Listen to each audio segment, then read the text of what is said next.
substituída por um chip desse tamaninho. Todo o sequenciamento acontece numa máquina que chama sequenciador dentro do microchip.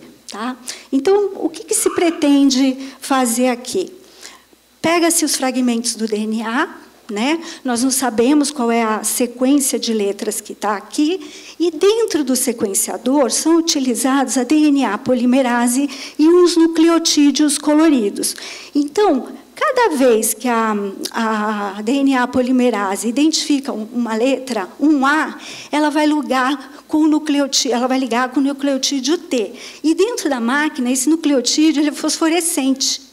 Então, ela vai colocando os nucleotídeos correspondentes às bases fosforescentes, vem uma máquina, uma câmera digital, tira uma foto e, pelo código de luzes, sai, então, da máquina a leitura dos fragmentos de DNA. Qual que era aquela letra que estava correspondente naquele fragmento. Então, é assim que o sequenciamento teve um boom enorme desde 2010, quando começou a aparecer essa primeira tecnologia, Next Generation. Ou seja, você pode, com essa tecnologia, sequenciar vários NDNAs de uma vez só. Bom, hoje, o sequenciador, assim, que é o gold standard no momento, chama Illumina, e é ele que usa essa tecnologia de luz, de nucleotídeos fosforescentes, por isso que chama Illumina, de iluminar, né? Então, isso aí foi uma revolução que veio, então, a fazer que hoje a gente possa sequenciar o genoma humano em praticamente 24 horas. Bom, como é que sai da máquina, né, desse sequenciador? Como é que ele sai? Como é que esse DNA, essas letrinhas, elas são colocadas, né? Saem mais de 40 milhões de pares de leitura dessa máquina. Então, são todas essas letras aqui. Bom, de 40 milhões por amostra, a gente tem que achar praticamente, em média, 3 drivers, que são alterações genômicas que podem estar levando à proliferação do câncer, que estão ativando uma daquelas linhas. Então, é como procurar uma agulha no palheiro. Como é que eu vou achar? 40 milhões, eu vou tirar 3 drivers aqui, né? Então, por exemplo, as alterações de BRAF, de HER2, de ALK.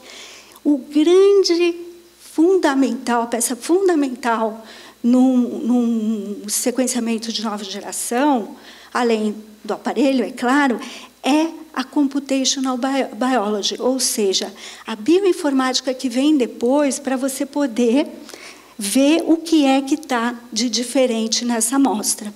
E isso é feito através da comparação com o genoma normal, aquele lá que foi nos anos 2000,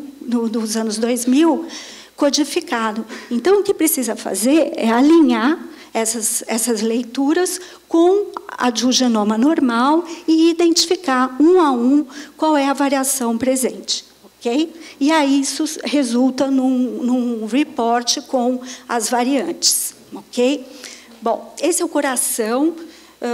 Na Foundation, como ela está ali perto de Harvard e do MIT, ela acabou sendo a pioneira e se desenvolvendo muito nessa área, porque o pessoal que faz, a gente falou muito aí de manhã dos algoritmos, é o pessoal do MIT e de Harvard. Então, esses algoritmos, para achar essas alterações, foram, então, patenteados e tem hoje um grupo de mais de 20 PhDs dentro da Foundation, desenvolvendo essa área continuamente do Computational Biology, né?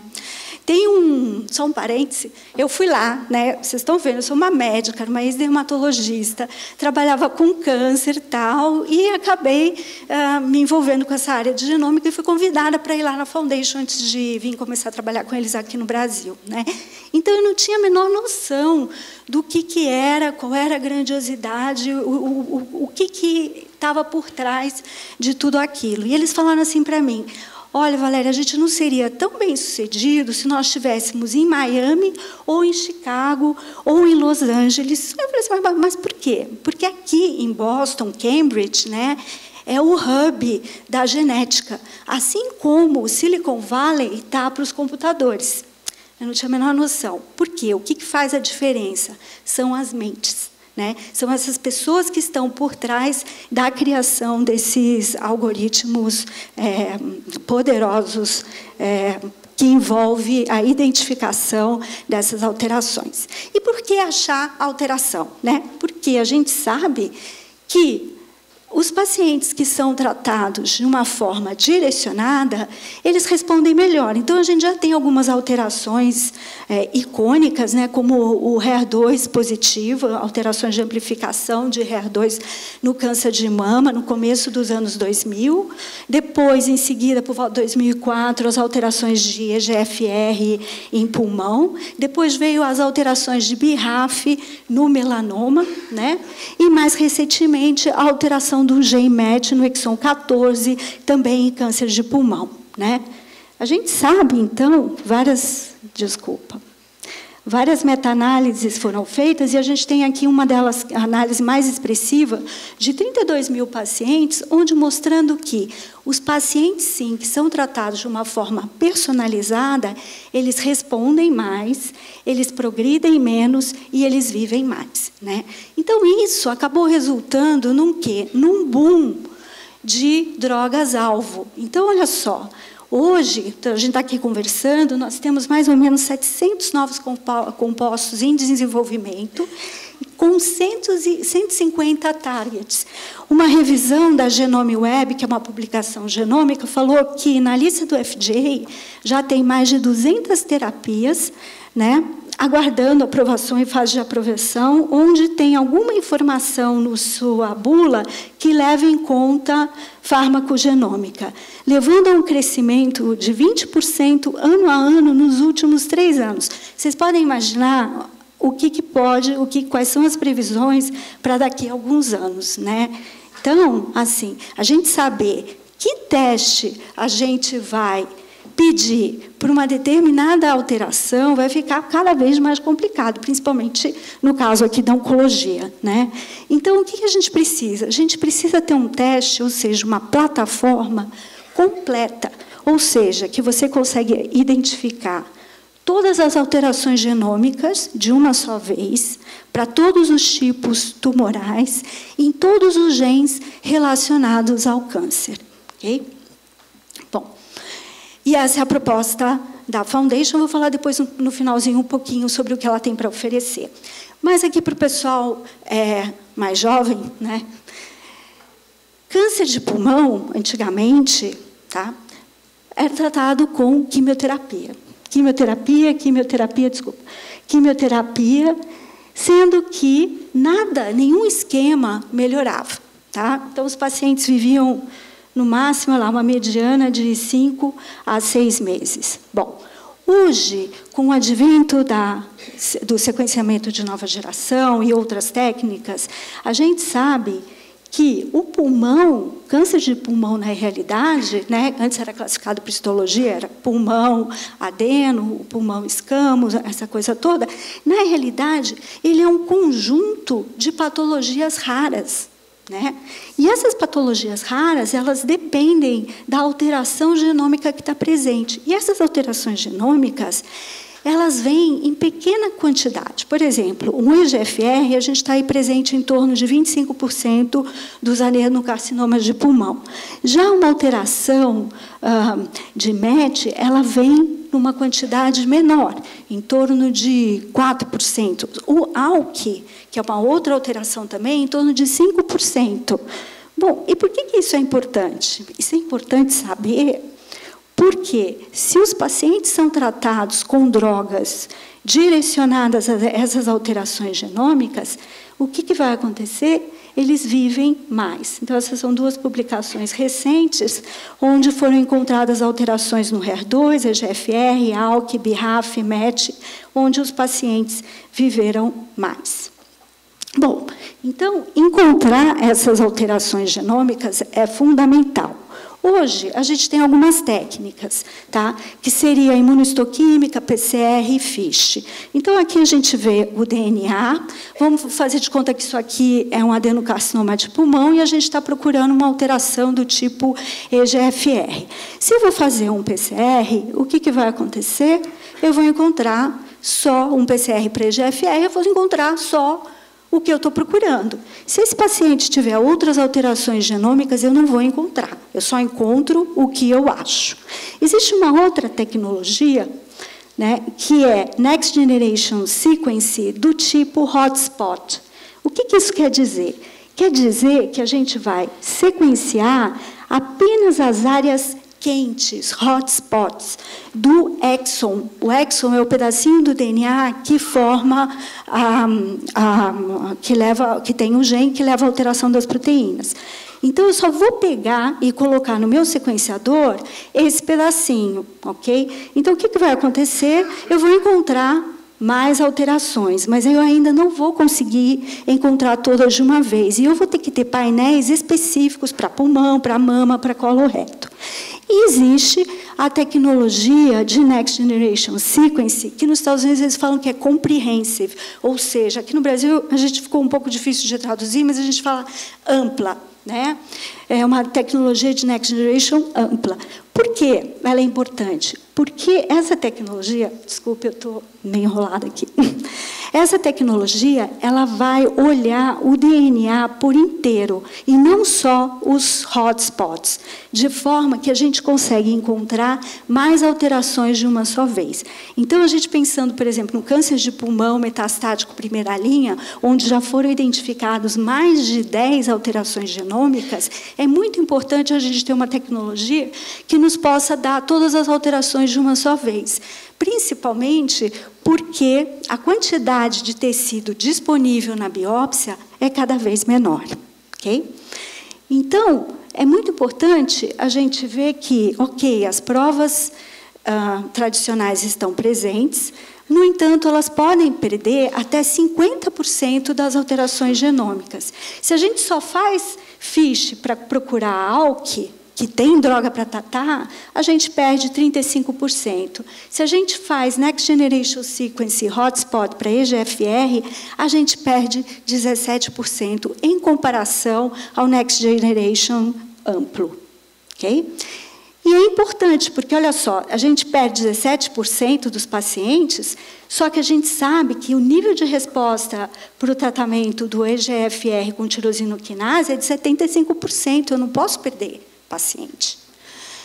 Eu não posso perder paciente com ALK, porque eu sei que esses pacientes respondem ao crizotinib em 80% dos casos. Então, se eu realmente tenho intenção de fazer um tratamento personalizado, eu estou realmente buscando alguma coisa, eu tenho que lançar a mão da melhor plataforma possível, com maior sensibilidade e especificidade. De forma que, hoje, né, a tendência, né, o que se fala, é que um modelo focado, ele é limitado. O que a gente precisa de alguma coisa mais ampla. Tá? Então, a Next Generation Sequencing, ela veio para propiciar, para possibilitar a medicina de precisão, nesse caso, a oncologia de precisão, né? Onde vai trazer para a gente um conhecimento completo do landscape genômico de cada pulmão, podendo com que a gente possa ter novas drogas.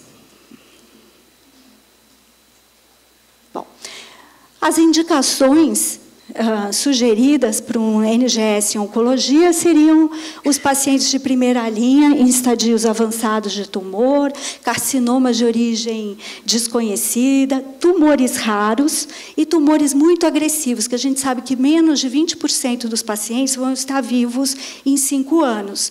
Porque pode ser que esse paciente tenha uma alteração genômica e ele possa ser tratado.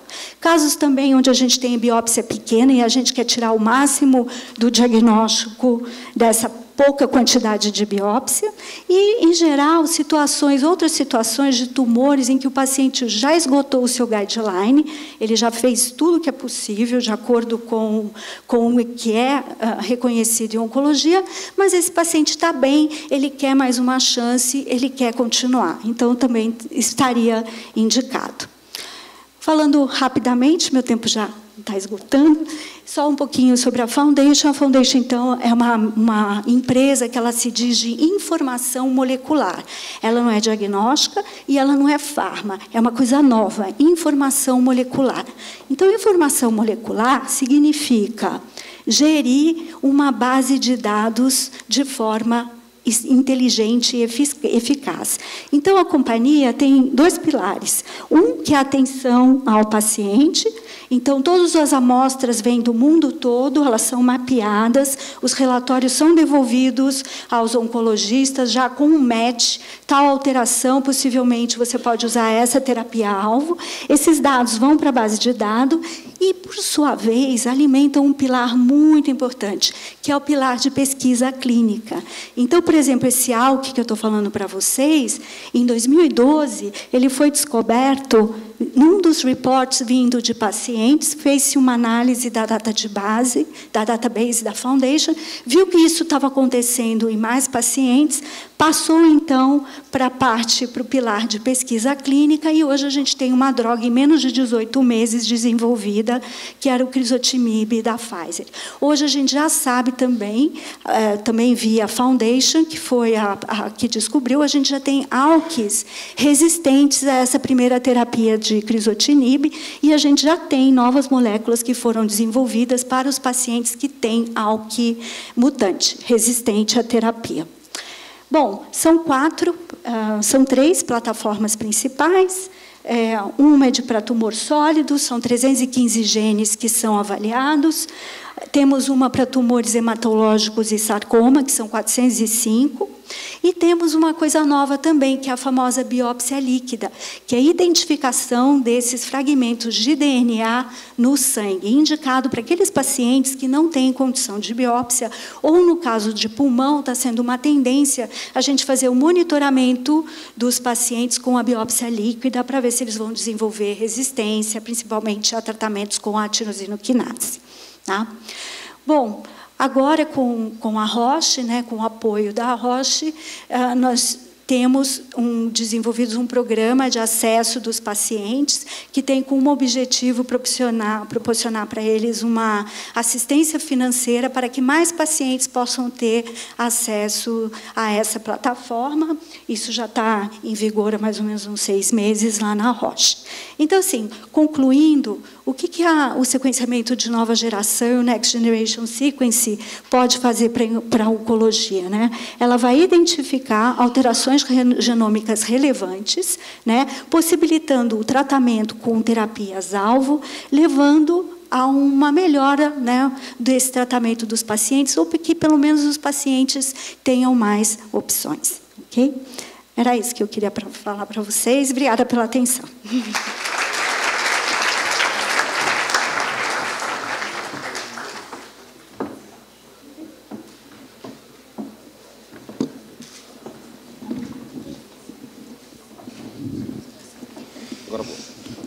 Agradeço à doutora Valéria pela excelente exposição.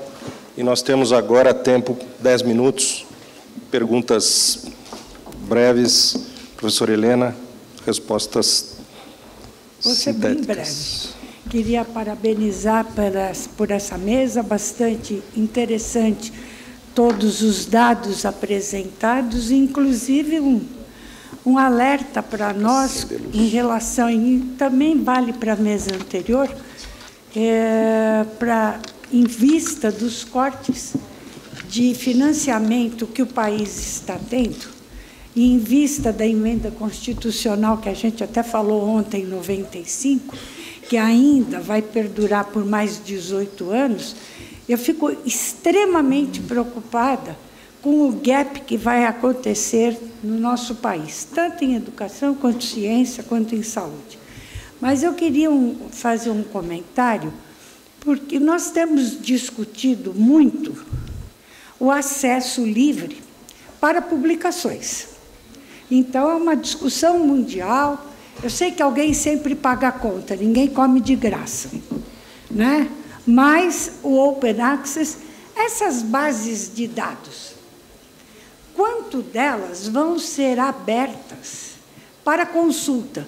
Porque a gente, quando publica, e quando a gente sequencia qualquer DNA, a gente deposita, porque isso faz parte da prática. E aqui, nesse caso, isso é uma base de dados. Eu sei que tem o algoritmo, mas o algoritmo não é impossível de ser feito por outras pessoas. Qual é o acesso que a sociedade civil pode ter a essas informações que foram produto de sociedade civil? Quer dizer, o doador é um ser humano que está com uma doença ou não. Eu queria saber como é que a indústria está lidando com isso, porque isso tem sido objeto de muita discussão aqui do Brasil, e a gente espera um dia sair da crise, e a gente também poder participar como players global nessa nova... Obrigado pela pergunta. Vou tentar responder em nome da Roche. Sempre um desafio tentar responder para a Helena Nader alguma coisa sobre ciência, mas eu vou tentar. Eu acho que o que a gente vai viver é o que a gente viveu também com o estudo clínico. Acho que tanto a indústria quanto a sociedade, a gente evoluiu nessa discussão. Houve um momento onde tudo era muito segredo, ou a sociedade reagiu, falou, você faz o estudo, você registra, a Anvisa sabe de tudo, mas eu também quero saber. E a gente evoluiu para o modelo, não sei se todo mundo tem conhecimento, mas existe uma página pública da Roche, onde você pode requerer todas as sinopses dos nossos estudos, e mesmo dados de paciente. Se você quiser fazer um estudo e tiver um racional científico, existe uma maneira de você entrar e pedir para a gente os dados no patient level. Com relação ao que a gente está falando aqui, Helena, eu acho que essa é uma discussão ainda incipiente, por isso que eu acredito muito nessa discussão. No meu ver, acho que tudo que a gente utilizar como claiming para um produto, a gente tende a seguir o que já foi discutido para estudo clínico. Então, se eu uso esses dados para fazer alguma coisa dentro e falar que o meu produto é bom para aquilo, e uso isso, por exemplo, para uma nova indicação, basicamente esse vai ser um estudo que seguirá as mesmas políticas que a gente já tem fora e colocando tudo isso. Com relação aos algoritmos, eu diria que conto com você para que a gente faça o que é melhor para a sociedade. Não tem a resposta. Acho que, como sociedade, a gente precisa decidir, assim como acontece com o medicamento, a gente não pode deixar de pensar que tem que ter um incentivo para que a inovação venha, e o nosso modelo de patente pode ser questionado, mas é um modelo que está aí, é um modelo que a gente definiu como sociedade. Se você desenvolve, se você tem um medicamento, você tem um período de exclusividade, é o que a gente definiu, pode ser questionado, mas a gente precisa criar junto outro modelo. Neste modelo do dado, eu acho que a gente ainda está na infância. Acho que são discussões muito importantes. Eu fico bem feliz se você ver o quanto o governo federal, se você entrar na página da informatização das unidades básicas de saúde, o quanto você tem potencial de não fazer o mesmo hemograma 3 vezes, porque o paciente saiu de um lugar e foi para o outro. Se você soubesse que ele já tem, tivesse acesso àquele hemograma, a gente vai poder chegar lá. Eu acho que a gente precisa investir em ciência. E aí, pegando o gancho do que você falou, para o que o João Alessio tinha comentado antes, eu acho que, como sociedade, a gente precisa fazer melhor do que a gente está fazendo. Não é perfeito, mas a gente criou dentro da empresa uma área de parcerias científicas, deve fazer mais ou menos 3 anos e meio. Eu tenho uma pessoa dedicada no meu time, que busca todas as universidades, que visita frequentemente tentando achar. A gente já está no nosso 2º desafio de startups, onde a gente chama todas as startups. O desse ano é sobre Big Data. A gente quis saber quem no Brasil está fazendo alguma coisa sobre isso, para a gente levar lá dentro e dar um prêmio e tentar incentivar. A gente tem o nosso projeto Astro, que é o que aí vai bem no que o João Alessio tinha falado, que é a gente lançou um edital onde a gente quer fazer a transferência de know-how. Eu sei fazer business com ciência, isso é o meu business. Então, a gente lançou um edital para toda a comunidade acadêmica no Brasil, falando, se você tem algum asset que você quer desenvolver, inscreva, e a gente, nesse momento, está num processo de seleção para saber quais desses a gente vai escolher para que a gente possa, junto, fazer um programa. Então, a gente precisa, como país, ser melhor, e eu acho que em nenhum lugar me deixa mais otimista com relação a isso do que está aqui hoje, mas eu acho que a gente ainda tem muito o que fazer. Acho que não vou sair da nossa responsabilidade, mas acho que é uma responsabilidade de todos. Doutora Helena, só complementando, lá nos Estados Unidos teve essa discussão também, quando o presidente Obama lançou esse moonshot, em 2015. Porque todo mundo tem que ter acesso, principalmente à informação genômica, no banco de dados genômicos, né? E a Foundation começou a contribuir, ela contribui com uma parcela para esse moonshot, e que eles falam que assim, uma necessidade extrema é para tumores pediátricos. A base todinha da Foundation está disponibilizada nos Estados Unidos, através do NCI, para os pesquisadores. Então, olha, por enquanto, só pelos Estados Unidos, mas agora eu acho que, com a Roche Global, né, a gente está vivendo um momento de transição, né, Lê? A gente... Se vocês têm interesse, entrem em contato. A gente está aqui para ser o facilitador, o que a gente puder. Acho que a parceria sempre vai trazer coisas boas. O Brasil tem que ser melhor e todo mundo aqui é responsável por isso. João Alessio. João Alessio, cirurgia torácica. Eu queria dividir com vocês um pouco da minha angústia. O Arnaldo já colocou um pouco isso. Então, na mesma situação em que a gente consegue desenvolver o GFR, o laboratório paga para identificar, a gente tem drogas caríssimas. Quer dizer, o mesmo dinheiro que a professora Helena falou que falta aí para a pesquisa, ele também é uma parte do que está sendo aplicado para comprar essas medicações para um número pequeno de pessoas. Então, quando a gente fala de uma medicina mais personalizada, já que é um curso da excelência, o médico que a gente quer para o futuro, a gente vive um dilema enorme. Por um lado, nós temos um sistema público que todos têm direito a tudo, que, em parte, não tem direito a nada ou fica para poucos. Por outro lado, nós temos uma medicina mais personalizada, né, que é uma tendência aí, que será para poucos. Então, como vamos sair desse jogo? Se a gente identifica um paciente, a Roche ajuda a identificar um paciente, do GFR, ou dentro desse caminho, Carras, dentro desse caminho, por outro lado, ele entrará na justiça ou tentará um pagamento, que o sistema público supra um tratamento caríssimo. Esse mesmo dinheiro falta lá para a professora Helena, falta para o saneamento básico, falta para outra estrutura. Então, como vamos sair dessa? Faremos medicina, a medicina do futuro será realmente para poucos, teremos um sistema público básico, ou tentaremos continuar assim, tendo tudo para todos, ou mantendo mais ainda privilégios de quem consegue chegar no poder de entrar nesse sistema, de entrar na justiça, ou de fazer alguma coisa dentro desse caminho. A justiça não sabe como sair, os médicos não sabem como sair, nós estamos vivendo um dilema, e cada vez crescendo mais essa medicina personalizada. Então, vocês que lidam com isso no dia a dia, eu queria que comentassem. Obrigado. Não tenho a pretensão de responder, mas eu acho que esse talvez seja o maior desafio de todo mundo. Como empresa, posso te garantir que todos os dias meu chefe me fala, onde tiver um paciente que pode se beneficiar da nossa medicação, vá lá e discuta, e sendo algum problema médico, é responsabilidade sua, sendo problema de acesso, é responsabilidade do acesso. A gente está em frequentes discussões com o Ministério para tentar viabilizar. É muito mais fácil quando você consegue viabilizar para todos os pacientes do SUS, e muito mais justo, e muito que a gente gostaria como brasileiro, e o que está na Constituição. A resposta eu não tenho, mas eu acho que o método precisa melhorar. Eu acho que é uma discussão difícil como sociedade, mas ela não pode ser sem a sociedade. A gente precisa sentar e ver exatamente como que a gente vai pagar, o que a gente vai pagar. O posicionamento nosso é: eu só não quero que isso que vocês não sejam ouvidos, que os pacientes não sejam ouvidos, e que essa decisão do que cabe, e eu espero que caiba tudo, porque eu acho que a gente tem recursos para ter tanta pesquisa quanto o melhor tratamento, mas que esteja todo mundo na sala, e que todas as pessoas que tenham que contribuir, contribuam, e que a gente toma decisões que podem ser difíceis, mas que sejam o que a sociedade realmente espera e que incumbe em cada um de nós. Acho que, se você pegar todas as medicações incorporadas no SUS, você vai ver que a empresa que eu represento talvez seja a que mais tenha negociado. São preços, quando vão para o SUS, descontos impressionantes, que poucas pessoas têm ideia do quanto é de desconto, mas não é perfeito. E não é perfeito porque eu acho que a gente não tem a discussão ampla e com todo mundo que precisa ter.